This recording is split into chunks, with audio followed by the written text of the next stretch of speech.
Have you ever wondered what was going on between the ears of your crush? Ever wondered where things are going with the guy you're dating? Are you dissatisfied with your love life? Are you happily attached but still want to improve things? If so, you have come to the right place. I am proud to share with you that your search is over. You are now listening to What is he thinking? What is he thinking? What is he thinking? the dating and relationship podcast for the benefit of women from the perspective of men. And now, without further ado, your host, Alexander B. Stevens. You are now listening to the authentic male perspective on dating and relationships. Season 2, Episode 10, Episode 32 overall. Let's get it.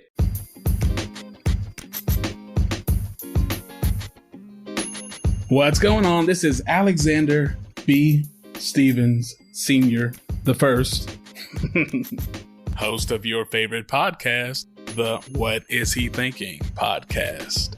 If you're checking us out on YouTube, make sure to like the video, subscribe to the channel, and share the video with a friend. Oh yeah, after you subscribe to the channel, hit that notification bell so you know when the next episode drops. If you're listening to us on Apple Podcasts, Spotify, or somewhere else like that, make sure to share the episode as well. Oh yeah, and if you have a moment, go to the Apple Podcast What Is He Thinking homepage and leave us a 5-star review. Today we're going to do something that we haven't done in over half a year. We're going to have an Ask Alex episode. But this Ask Alex episode is not going to be like the previous. I'm going to bring on a guest and get some help with these questions so you, the listener, can be assured that you have the most thorough answer possible. The guest that I'm bringing on is a voice you have heard before.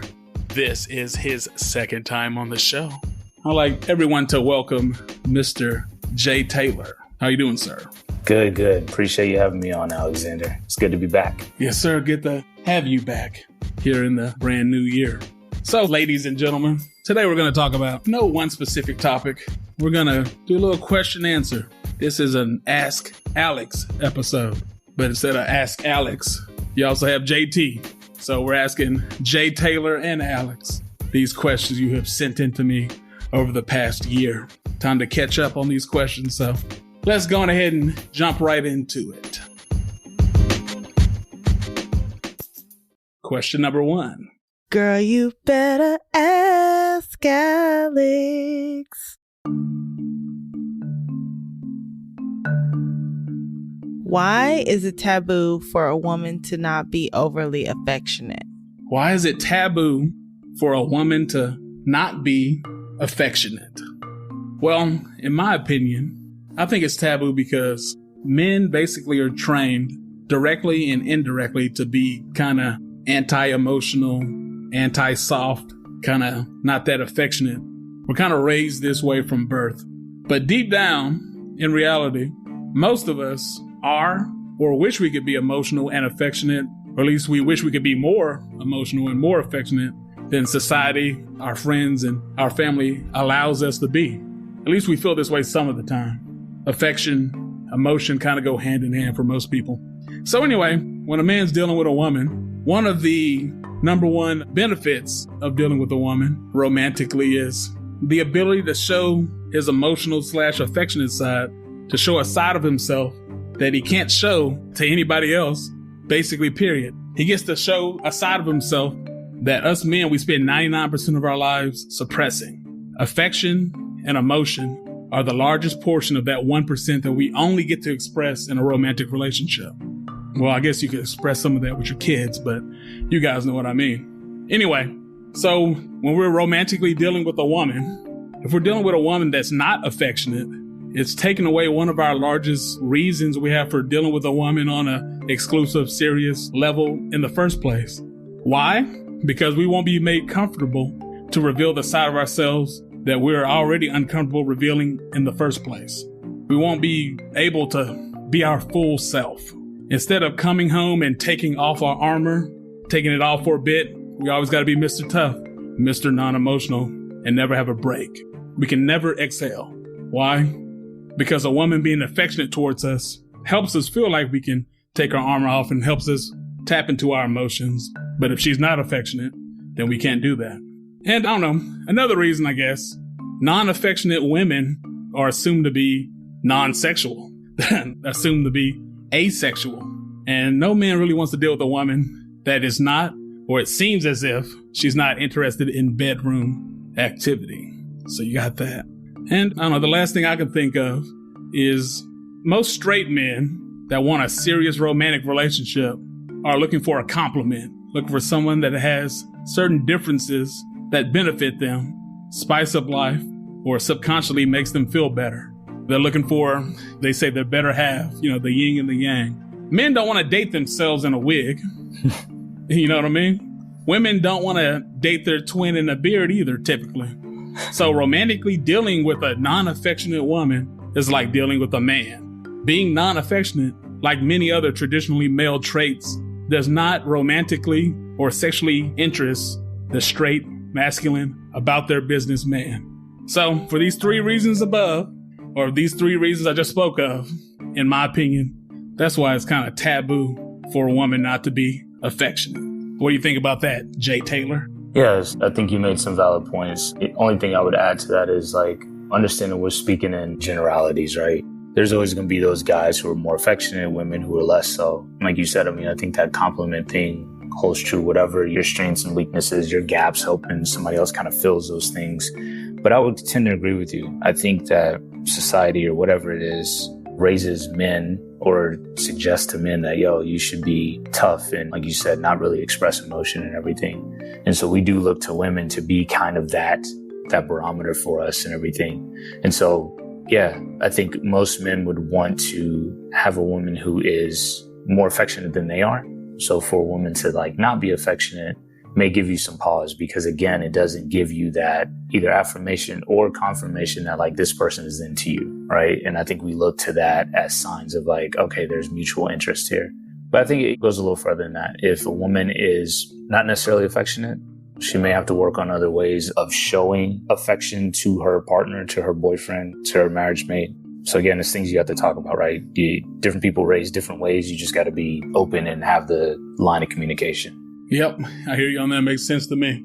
In your opinion, do you think it's kind of a turn off or taboo for a woman to not really be all that affectionate, not be stereotypically affectionate like the average woman, or what? So I think it's levels to it, right? I'm not necessarily the biggest touchy-feely person myself, so I think I see both extremes, and I don't like to deal in extremes, right? I'm kind of a moderate in the middle type person. I wouldn't want someone who's cold and austere or anything. Hands off, don't touch me kind of awkwardness. But then on the flip side, I couldn't be with a woman who's all up underneath me and clingy, right? So I don't want that overt affection like that either. So again, I think it's balance and figuring out what works for you. But yeah, somewhere in the middle is ideal. I hear you on that. It's all about moderation, that's what they say. When it comes to your diet, I guess it kind of applies to many aspects of life. Anyway, let's go ahead and move on to question number 2. Girl, you better ask Alex. Why is it so hard for some men to express themselves emotionally? Why do you think it's difficult for some men to express themselves emotionally? All right. I think we kind of touched on it in the previous question when it comes to affection. The same thing applies to emotions. A lot of guys are raised to kind of push down their emotional response. It's this drive to be logical, make these decisions based on your mind, not your heart kind of situation. And so that just gets reinforced when you go to school and you're playing around other kids, whether you're a teenager and then going out into the workforce as an adult, your emotions don't matter as much as a guy. And so the world tells you that's not important. How you feel doesn't matter, right? Just get the job done. So I think for a lot of guys, there is a struggle there. I think the further we've gotten, the more we recognize hey, it's important, men have feelings too. And it's important for us to share stuff and talk through things and all. But I still think there's this kind of more general idea that we're not going to be as emotionally forward. And maybe that's a negative thing, who knows? But I think that makes it difficult for men to talk about things and seen as kind of weak or less than the status quo of what manly is. Yep, it's about getting the job done. I hear you on that. I guess what I would say about this question is kind of piggybacking on what you said is nobody cares about a man's emotions. Maybe his mama might care. Maybe his wife cares sometimes. Nobody else on planet Earth gives a flying, we're going to keep it PG-13. A guy is hurt, his fault. Shouldn't have allowed it to happen. Guy's feeling depressed, who cares? Produce or you will be replaced. Yeah. Guy is insecure, suffering from self-doubt. What a coward. He can't handle life. He can't lead. Get away from him. Guy is nervous. He can't handle a real woman. I ain't gonna help him be a man. I'd rather spend time with backhand Bobby, the bad boy. He has confidence and that's sexy. Guy is sad. What a soft punk. All that size and muscle and he's crying on my shoulder like my nephew. Who's gonna console me if I gotta console him? Hashtag friend zone. So if all the statements I just said are the truth, if everything I just said is how it goes for most people, why exactly would a guy be emotional again? What's his motivation? What does he get out of it? As a man, everything non-positive is your fault, no matter if it really is your fault or not. No one is eager to help you as a man either. Fix it, get over it, produce, perform, or you might as well not exist, is what the world says to most men most of the time, and how men are treated in the dating market. So, in my opinion, this is why men are the way they are. What do you think about that? Yeah, I think you made some really good points, especially there at the beginning, because I think we've all heard those kind of things, right? Maybe not about us, but we've been around women who might say that thing about men in passing or about guys that they're dating or whatever. And so I think that's important for listeners to pick up on. You can't have it both ways. You can't say, hey, I want this man to be emotionally available and be open with me, but then at the same time, judge when that happens, right? I think it takes a very emotionally mature man to do that. And it takes an emotionally mature woman to be able to accept that and understand, like, okay, we're both being adults here and being vulnerable. We can be honest with each other about our emotions and how we feel. But I think for a lot of guys, it's going to take a long time to get to that point. Because burn me once, like I'm not getting burned again, right? You're not going to put your feelings out there and stuff for somebody just trample over them. So if women really truly desire a man to be emotional and be forthcoming with that, they also have to be receptive. Exactly. Men aren't going to do anything that doesn't benefit them romantically or professionally when it comes to making money or taking care of themselves. If there's no benefit or the benefit doesn't outweigh the risks, the guy's not going to do it. It's not going to show that side of himself. Anyway, enough talking about emotions. We're men here. You know what I'm saying? We all crying up and talk about emotions, whining. The world doesn't care about that. So let's pull up our bootstraps and let's get focused here. So I got a question here, and I feel like the answer is kind of obvious from our male perspective, but not so obvious to women. And that's what this podcast is all about. So let's go ahead and get into it.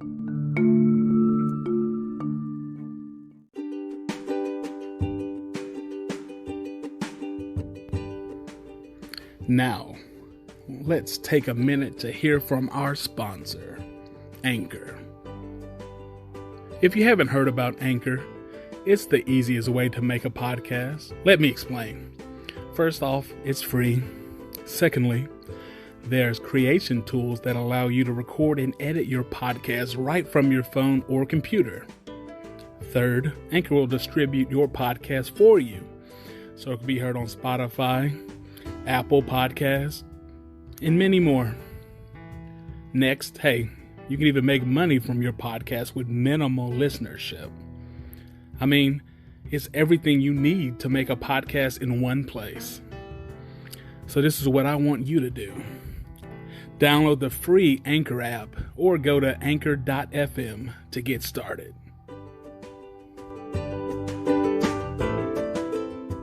Question number 3. Girl, you better ask Alex. So, had a quick conversation the other day with one of my homeboys. He just turned 43 and prefers to date women who are in their late 20s and 30s. Cool, right? I mean, I guess preferences are certainly allowed. But why is it that men in their 40s do not date women who are at a similar age or women who are older? Is it because of looks? They may have kids. They don't feel like they're spontaneous or just don't have that youthfulness to them. Alex, please be kind enough to enlighten me. Yes, I am kind enough to enlighten you. But I'm going to hand the floor over to Jay Taylor first, and we can listen to what he has to say. So why do older men date younger women? Why don't they date women their own age or women that are even slightly older? Yeah, it's a great question. I think I'm going to take a page out of your book, Alexander, and give like a bulleted list. I think there are kind of three primary reasons. One being the very simple fact of this man may still want to have a family. And realistic concern is woman's age and her ability to have children, right? So if you're looking to have a kid or multiple kids, like if you're in your 40s, somebody who's also in their 40s, that may be done for them, or they may be a high risk and they have that one. So yeah, you would date younger because then that extends that window of opportunity for you to like grow a family. So that could be one reason. The second one could be a little less honorable, so to speak, because it may be a situation where that man may not be mature, right? They may not have the skill set and the maturity to be able to engage with women their age and be on that same level. So yeah, they'll cater toward younger, more naive, impressionable women. I think that definitely could be a case. And then I think the caller kind of brought it in on the question. It could be that youthful spontaneity. It could be trying to find what nowadays is kind of more needle in the haystack, where somebody does not already have children or something, right? So if you're looking for an unattached person, you might have to go younger because the majority of people who are older have either gone through having families or maybe divorced or baby daddies, that kind of thing. So that could be a real concern for somebody who's like trying to look for just kind of a clean, open start. The youthful spontaneity, yeah, but that's also something that is a choice. I think as you get older and you recognize like, hey, certain things are more important, that's fair. But also you make a choice whether or not you want to be spontaneous and kind of go with the flow and all. It doesn't matter if you're 65 or if you're 25. So those are things that I think age shouldn't have to impact. But we know like there were things that we would have done in our 20s that you get older in your 30s and you're like, kind of think twice about it. But yeah, that could definitely be a reason. So I think those are kind of some top three. Okay, good stuff. Yeah, some of your reasons are some of the things I was going to say. But you know, they call me Alexander Bullet List Stevens. That's what the B stands for. So let's go ahead and get these bullets out. Disclaimer. As if you didn't already know, this podcast is about the men telling the truth, not men trying to be nice or politically correct. We actually want to tell you the truth.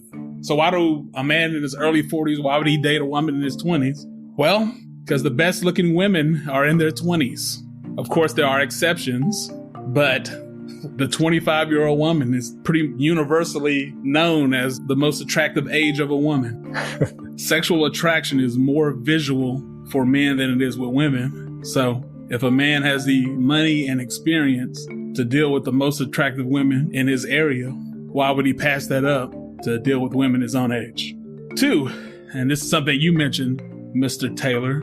If a man wants a family, if he wants multiple healthy kids and he wants them inside a marriage and he doesn't want to rush to marry somebody to get the kids in 9 months because somebody is knocking on Mother Nature's door, and you guys know what I mean when I say that, then he needs to marry somebody in their 20s as opposed to in their 40s. For example, a 28-year-old, he could date for 3, 4, 5 years before marrying to make sure she's the right one. And then after they get married, she still is highly fertile, and the odds of her having multiple healthy babies is still relatively high. But on the other hand, if he meets a 43-year-old woman, he's on a timer. The clock is ticking from the first date. He'll have to decide if he's willing to risk it all. Risk what he spent 20 years building financially and professionally on a woman he's known for 18 months or less.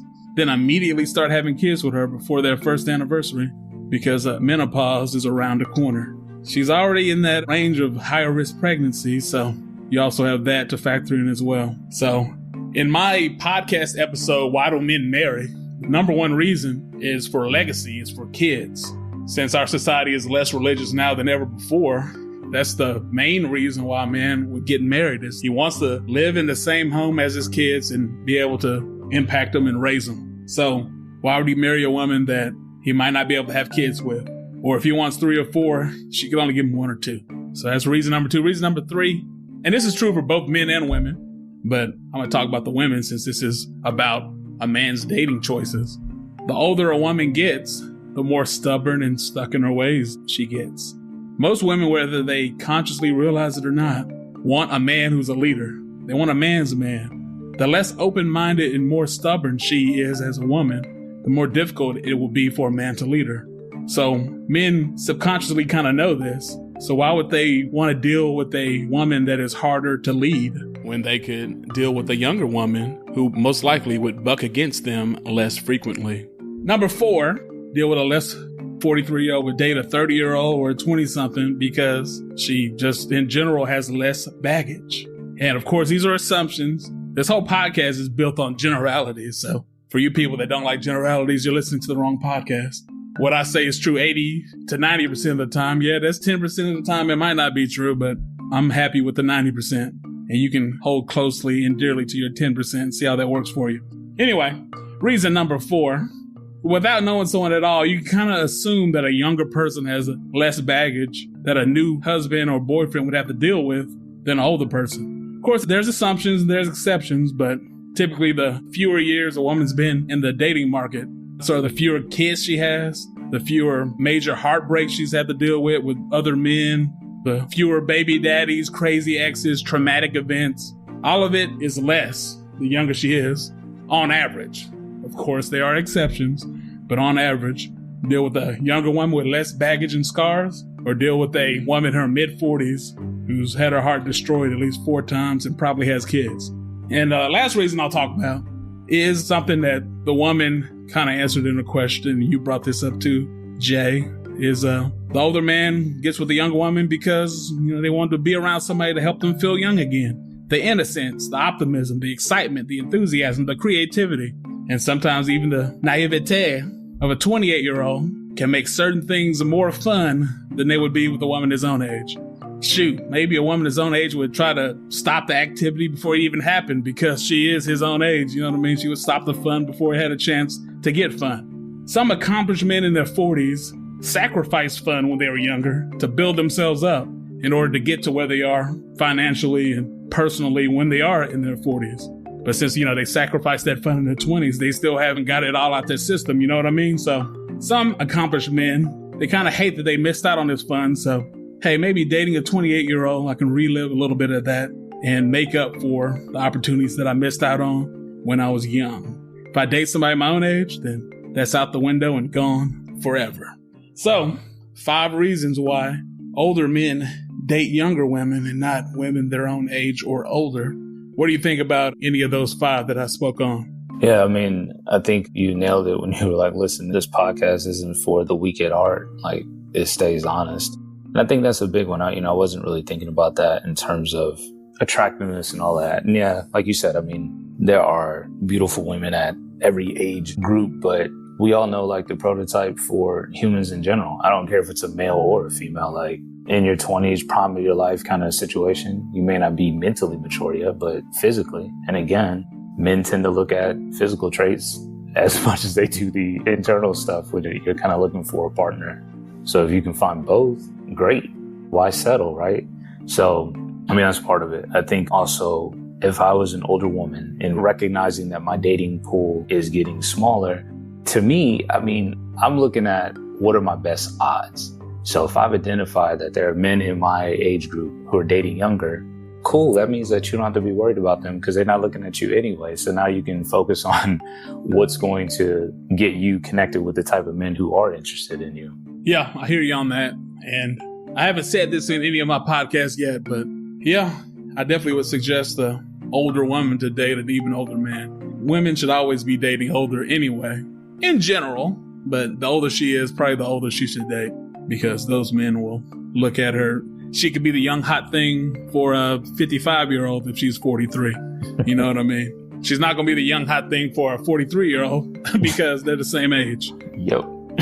Yes, sir. Well, I think we exhausted that question, so it's time to move on.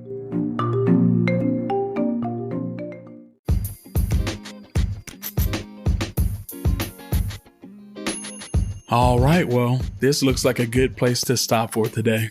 We will continue answering questions next episode. If anything we talked about today was confusing or you need a little bit more explanation, feel free to shoot me an email at WhatIzHeThinking@gmail.com and we can talk about it a little bit more. Once again, if you're listening on YouTube, make sure to like, share, and subscribe. If you're listening to us on Spotify, Apple Podcasts, or somewhere else, check out the YouTube page. Just search for WhatIzHeThinking, and the first set of search results that you see are going to be a bunch of nonsense. Why? Because YouTube assumes you misspelled something, but you didn't misspell anything. So go above those set of search results, click on the proper spelling WhatIzHeThinking, and then my page will pop right on up. On my YouTube page, you will find every single episode I've released and some additional content. So make sure to check us out. Well, that's all I have for you this episode. Hopefully you felt it was enlightening and enjoyable at the same time. Don't forget, you've been listening to The Authentic Male Perspective on Dating and Relationships. Alexander B. Stevens, out.